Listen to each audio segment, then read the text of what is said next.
So meron tayong viewers mga idol nagpasa ng video sa atin kung paano maging connection ng kanyang setup. So cellphone ang gagamitin niya sa kanyang source pero gagamit sa ng connector. So pareho kami ng mixer, meron din sa equalizer na ginagamit namin. Tapos ang amplifier na ginagamit niya, so magkaiba lang ng audio input dito, mayroong auxiliary input yung kanyang amplifier. So magiging connection natin dito idol, basta gumamit tayo ng connector nang gagaling sa ating cellphone. Ito lang ang connector na gagamitin natin, 3.5 to dual mono TS na 6.35. So dito idol, ang pinagkaiba lang kasi nito idol, kapag may connector tayo, hindi nagpuputol-putol yung ating music. Hindi katulad pag naka-bluetooth tayo, kapag napalayo yung ating cellphone, so nagpuputol-putol siya o nawawala yung ating signal. So yun ang pinagkaiba, kapag may connector tayong ginagamit, tuloy-tuloy yung signal na pumapasok dito sa ating mixer. So ito idol, yung dual mono TS na to, pwede tayo gumamit sa ating 6 and 7. Ito yung input ng ating mono TS. Ayan, 6.35 dito. 6 and 7, ito ay mono input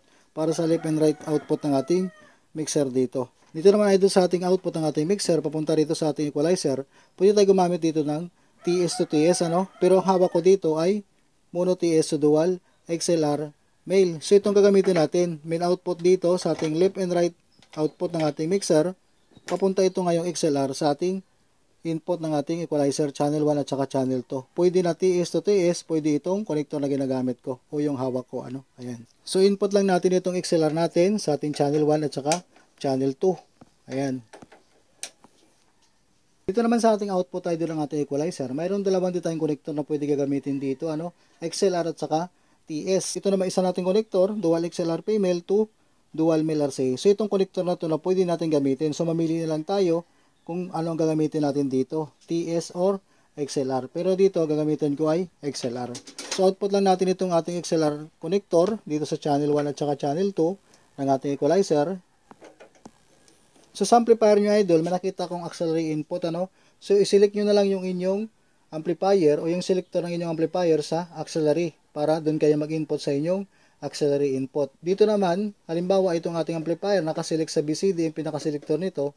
So itong BCD ang lagyan natin yung gagaling sa ating equalizer. So ganoon lang siya idol, tamang selector lang tayo para magkaroon ng tamang signal yung ating setup dito. So kung dalawang amplifier naman ang gagamitin natin dito idol, wala na tayong babaguhin dito sa ating mixer, Kung ano ang naging connection natin dito sa ating mixer, wala na tayong babaguhin dyan. Ang babaguhin lang natin dito, ito yung output ng ating equalizer. Ito, alisin natin. Palitan natin ng connector dito. Pwede natin gagamitin yung ating channel 2 sa isang amplifier, yung channel 1 para sa ating pangalawa ring amplifier. So pwede natin mabukod yung low at saka mid-high sa pamamagitan nitong ating equalizer. Isiset lang natin itong channel 2, kung gusto natin pang low, yung channel 1 pang mid-high. So isiset na lang natin yan para sa tigisan nating amplifier. So alisin natin itong connector na to. So papalit tayo ng connector ng katulad nito. So ito yung papalit natin ng connector idol, mono TS to dual male RCA. Para ito sa tigisan nating amplifier dahil dalawa yung ating amplifier dito. So wala tayong binago idol na connection, main output ng ating mixer papunta sa ating equalizer, wala tayong binago na connection. Yung inalis lang natin yung output ng ating equalizer. So itong connector natin na isa, output natin dito sa ating TS output ng channel 2. Tapos ito ngayon ang gagamitin natin sa isa nating amplifier. Isa nating connector, output dito sa ating channel 1 na TS connector din, papunta ito ngayon sa pangalawa nating amplifier. Ayan lang ang magiging connection natin dito. Kapag maggamit tayo ng dalawang amplifier, na ibubukod natin yung low at saka pang mid-high gamit itong equalizer. So halimbawa naman idol, kung magpapalit tayo ng ating source, hindi na cellphone, DVD player ang gagamitin natin. So itong ating cellphone dito, alisin natin ito.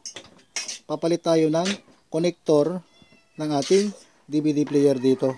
So itong connector na gagamitin natin idol kapag DVD player na yung ating gagamitin dito. Dual mono TS to dual male RCA. So output natin ito, yung ating RCA na to sa ating output ng ating DVD player dito. Ayan. Tapos kukunin natin yung audio nito, itong pinakadilaw nito, ito na yung connect natin sa ating TV. Itong dual mono TS natin, kung saan tayo naglagay kanina ng ating cellphone, dito tayo maglagay sa mono input 6 and 7. Ito. So yun lang ang magiging connection natin. Nagpalit lang tayo ng source, same ang ating connection sa ating dual amplifier.